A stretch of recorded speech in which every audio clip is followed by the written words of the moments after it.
Hello everyone. आज हम देखेंगे क्लास 12th की एक पोएम जिसका नाम है my mother at 66, written by Kamala Das. Kamala Das Kerala से बिलोंग करती है। इनका जन्म हुआ था 31 मार्च 1934 को।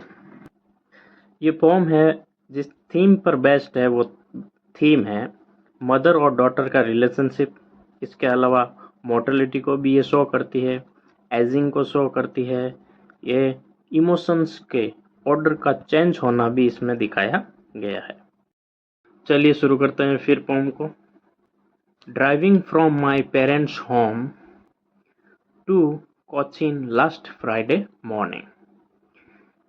पहली ही लाइन में एक विजुअल इमेजनरी का यूज किया गया है। इसमें ये दिखाया गया है कि राइटर अपने मदर के साथ पेरेंट्स होम का यहाँ पर मतलब किससे है, बर्थ से है। जहाँ पर राइटर का क्या हुआ था, यानी कमला दास का क्या हुआ है, बर्थ हुआ है। जहाँ पर उसके पेरेंट्स अभी रहते हैं, उसे पेरेंट्स होम कहा गया है।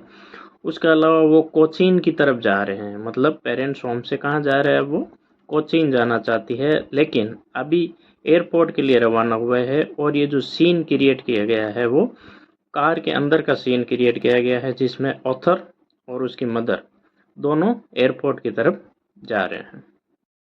नेक्स्ट लाइन्स हैं, I saw my mother beside me doors and open mouthed, her face ashen like that of a corpse, and realized with pain that she was as old as she looked. In lines में अगर Harvard की बात करें तो ऐसा कोई खास Harvard तो है नहीं, लेकिन फिर भी जो कॉप्स है उसका मतलब तो क्या होता है, लाश से होता है। कॉप्स का मतलब लाश होता है। डोज डोज का मतलब झपकी लेना होता है। जैसे नींद में झपकी आती है ना, उसको डोज कहा गया है। और ऐसन आपको पता है, ऐसन का मतलब राख से होता है। जो किसी भी चीज के जलने के बाद जो उसकी राख बचती है उसको ऐसन कहा गया है। फिर राइटर कहती है कि अचानक मेरी नज़र मेरी मदर के ऊपर पड़ी, मेरे माता के ऊपर पड़ी, जो कि मेरे पास में ही बैठी हुई थी। फिर उसका फिजिकल स्ट्रक्चर बताया गया है कि जो मदर है उसकी, वो झपकी ले रही है और झपकी के दौरान उसका जो मुंह है वो खुला हुआ है। अब जब मुंह खुला हुआ है तो उसको ऐसा लग रहा है जैसे उसका मुंह है वो राख के समान हो गया है, मतलब राख के समान हो गया है। और उसी राख की उसने तुलना किससे की है, कॉप्स से की है, यानी लाश से की है।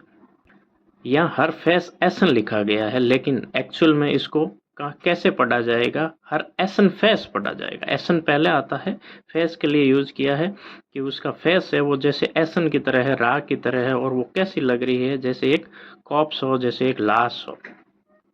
रियलाइज्ड विथ पैन, और ये सब देखकर जो कमला दास है वो रियलाइज करती है। क्या रियलाइज करती है, पेन रियलाइज करती है, सैडनेस को रियलाइज करती है। That she was as old as she looked, मतलब वो कहना चाहती है कि वो जैसी दिखाई दे रही है वास्तव में उसकी उम्र उतनी ही हो गई है। इसका मतलब एज हो गई है मदर की। अब वो पहले जैसी रौनक, पहले जैसी हंसी, पहले जैसी मदर नहीं रही है। अब उसका फेस है वो धीरे धीरे एसन एंड क्रॉप्स के समान बताया गया है उसने। इन लाइंस में कुछ लिटरेरी डिवाइस का भी यूज किया गया है, जैसे लाइक का यूज किया गया है, लाइक क्रॉप्स यानी लाइक सिमली डिवाइस का यूज किया गया है। लाइक और एज से जब भी कंपैरिजन किया जाता है किसी दो डिफरेंट थिंग्स का, तो सिमली लिटरेरी डिवाइस के द्वारा इसको किया जाता है। और जो माई मदर वर्ड है, माई एंड मदर, उसका बिगनिंग लेटर है वो एम है, तो ये किसको शो करता है, ये एलिट्रेशन डिवाइस को शो करता है कि इसमें एलिट्रेशन और सिमली डिवाइस दोनों का यूज किया गया है। लाइक और एज के लिए सिमली का यूज करते हैं। नेक्स्ट लाइन्स है, but soon put that thought away, यानी कमला दास कहना चाहती है कि ये जो थॉट उसके दिमाग में चल रहा था मदर के लिए, लेकिन अचानक से वो थॉट गायब हो गया। ऐसा उसे क्या दिखाई दिया कि ये थॉट दूसरा उसके दिमाग में आ गया, वो नेक्स्ट लाइन्स में बताती है कि and looked out of eight young trees sprinting. Sprinting का यह अर्थ है कि रनिंग, तेज दौड़ना, तेज भागते हुए दिखाई देना। अब एक्चुअल में ट्रीज नहीं भाग रहे थे, कार चल रही थी, तो ऐसा सीम्स हो रहा था, प्रतीत हो रहा था कि जैसे पेड़ दौड़ रहे हैं, लेकिन पेड़ यहाँ दौड़ नहीं रहे हैं, ना ही पेड़ दौड़ सकते हैं। इसका मतलब यहाँ पर जो डिवाइस यूज किया गया है उसको ट्रांसफर्ड एफिटेट डिवाइस कहा जाता है। तो वो ये कह रही है कि उसका जो ध्यान चेंज हुआ, उसका जो ध्यान मदर से हटकर दूसरी जगह हुआ, उसका कारण क्या है कि वो कार के बाहर उन दौड़ते हुए पेड़ों की तरफ देख रही है। नेक्स्ट लाइन्स है, the Mary children spoiling out of their homes. इस लाइन में मैरी का अर्थ है हैप्पी, यानी चिल्ड्रन को कैसा बताया गया है, मैरी चिल्ड्रन यानी हैप्पी चिल्ड्रन। स्पाइलिंग आउट का मतलब होता है उछल उछल कर बाहर की तरफ आना, यानी बच्चे बहुत ज़्यादा खुश है और उछल उछल कर बाहर आ रहे हैं। बाहर कहाँ से आ रहे हैं, ऑफ देयर होम्स, यानी अपने घरों से बच्चे खुशी से उछल उछल कर कूदते हुए बाहर की तरफ भाग कर आ रहे हैं। और ये सारे सीन कमला दास कार में बैठी बैठी देख रही है। अब देखो, अभी तक पोइम के अंदर इमोशंस और ये जो ओल्ड एज से फिर यंग ट्रीज को क्रिएट किया गया है, और इमोशन पहले सैडनेस था, अब हैप्पी चिल्ड्रन बोलकर इमोशन को भी क्या किया गया है, चेंज किया गया। यानी इस पूरी पोइम्स में इमोशन बार बार चेंज होते रहते हैं राइटर के, कमला दास के। नेक्स्ट लाइन है, but after the airport security check. अब यहाँ पर उन्होंने वापस इमोशन को चेंज करने के लिए बट का यूज किया। बट का यूज कॉन्ट्रास्ट के लिए किया जाता है। इस लाइन का अर्थ है कि सिक्योरिटी चेक होने के बाद, एयरपोर्ट के ऊपर सिक्योरिटी चेक होने के बाद की बात कर रहा है।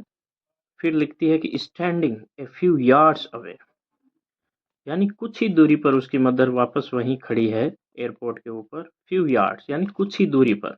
स्टैंडिंग किसके लिए आया है, मदर के लिए आया है, कि वहां पर कौन खड़ा है, उसकी मदर खड़ी है। वापस उसकी नजर उसकी मदर के ऊपर पड़ती है, तो वो लिखती है आई लुक्ड अगेन, मतलब मेरी नज़र वापस किस पे पड़ी, मदर के ऊपर। स्टार्टिंग में मदर पे पड़ी थी, बीच में उसने उसको चेंज किया, बाहर देखा, फिर वापस जब एयरपोर्ट पर वापस नज़रें किससे मिलती है, अब मदर के ऊपर पड़ती है। आई लुक्ड अगेन, तो वो लिखती है I looked again at her, यानी वापस मैंने उनको देखा। हर किसके लिए आया है, मदर के लिए आया है। वैन पेल, वैन का मतलब फीका होता है वैसे, एंड पेल यानी फीका, पेल यानी पीला, येलो। तो फीका पीला कलर की तुलना की गई है किससे, फेस से की गई है। किसके फेस से की गई है, कमला दास ने अपनी मदर की फेस की तुलना किससे की है, फीके पड़े हुए पीले कलर से की है। As a late winter moon, यानी वो कहना चाहती है कि उसकी मदर का फेस ऐसा दिखाई दे रहा है जैसे विंटर के सीजन में जो मून दिखाई देता है ना, मतलब स्पष्ट नहीं दिखाई देता है क्योंकि कोहरा बहुत होता है, इस वजह से स्पष्ट मून नहीं दिखाई देता है, धुंधला धुंधला दिखाई देता है। तो वो जो मदर का फेस है वो बिल्कुल ऐसा ही दिखाई दे रहा है। यहाँ एज का यूज किया गया है, मतलब वापस कौन सा डिवाइस का यूज किया गया है, सिमली का यूज किया गया है। लाइक और एज से कंपैरिजन जब भी किया जाता है तो किसका यूज किया जाएगा, कौन सा डिवाइस यूज होगा, वो यूज होगा सिमली। तो यहाँ लेट विंटर मून से क्या, तो विंटर को इंग्लिश लिटरेचर में हमेशा डेथ से कंपैरिजन किया गया। जो विंटर सीजन है उसका मतलब किससे होता है, डेथ से होता है ना, यानी मोर्टेलिटी से होता है। उसके बाद वो लिखती है कि and felt that old familiar ache, ache का मतलब दुख दर्द से होता है। फेमिलियर का मतलब क्या होता है, फेमिलियर का मतलब होता है जाना पहचाना। कौन सा, my childhood fear, my childhood का फियर मतलब बचपन में जो डर रहता है ना, कि जैसे छोटा बच्चा है बिन माँ बाप के, यानी मदर यानी पेरेंट्स अगर दूर चले जाए तो वो क्या रहता है, थोड़ा भयभीत रहता है, सहमा सहमा सा रहता है। वैसा ही डर आज को उसको लग रहा है अपनी मदर के लिए कि अब उसकी एज हो गई है, उसका मतलब वो उसको क्या होना, जाना पड़ेगा, उसकी डेथ भी निश्चित है, और डेथ है वो बहुत ही पास आ गई है, ऐसा उसको प्रतीत हो रहा है। इसीलिए उसने कंपैरिजन भी किया है कि जैसे चाइल्डहुड का फियर होता है, चाइल्डहुड का फियर बच्चों को कैसा होता है, जैसे उसके पेरेंट्स उसके पास नहीं रहते या कोई अनजान आदमी के पास अगर वो चला गया है तो उसको जो फियर लगता है उसको चाइल्डहुड फियर से कंपैरिजन किया गया है। नेक्स्ट लाइन्स में वो लिखती है, but all I said was see you soon Amma, यानी अब वो रवाना हो चुकी है एयरपोर्ट से और जाते हुए अपने जो मदर है उसको क्या कहती है, सी यू सून, यानी वापस जल्दी मिलेंगे अम्मा कहकर उसको संबोधन करती है।